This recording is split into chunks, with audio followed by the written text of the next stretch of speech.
Shalom. This week we celebrate Pesach.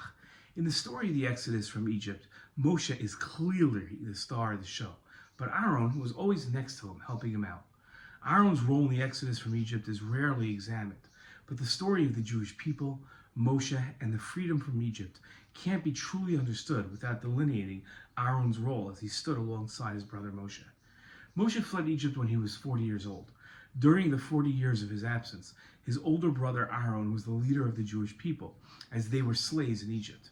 When Aharon was 83 years old, God revealed to Moshe at the burning bush that the time had arrived for the Jews to be freed from Egypt, and that Moshe was going to lead them out of Egypt. Aharon, who was still in Egypt, prophetically received the message at the same time as his brother.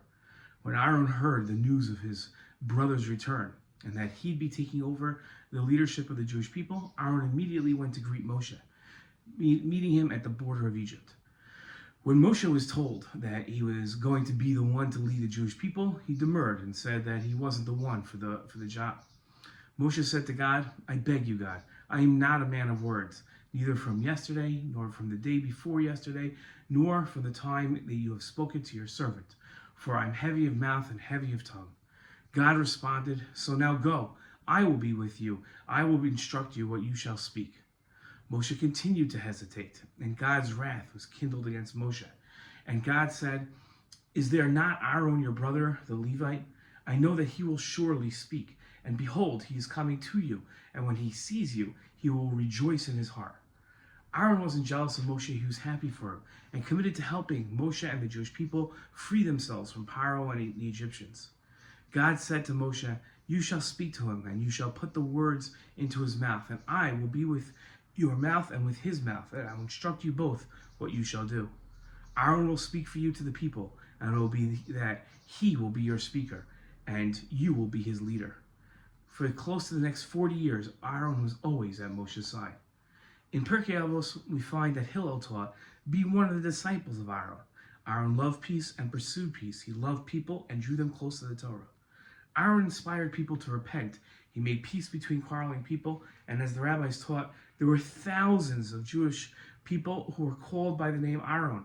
For not for Aharon, they would not have come into the world. Aharon made peace between husband and wife, so that they came together, and they named their child that was born after Aharon. While Moshe was the strict authoritarian, the giver of the law, and the judge that adjudicated disputes, Aharon was the people's favorite, the one they looked to for help and understanding. When Aharon died, God wrote, "The entire house of Israel wept for him for 30 days. When Moshe died, the Jewish people also wept for 30 days, but it wasn't all the entire Jewish nation. Rashi explained the difference between the two. He said, the entire house of Israel, men and women, mourned for Aharon because Aharon pursued peace and would promote love between husbands and wives who were in a state of friction and disagreement. Aharon's role in the exodus of the Jewish people was crucial. He played the role of validator of Moshe to the Jewish people. The people were intimidated by Moshe and felt distant from him. Aharon was able to show them that Moshe was their legitimate leader, who they should follow. An important role that Aharon played. Shabbat Shalom, Chag Sameach.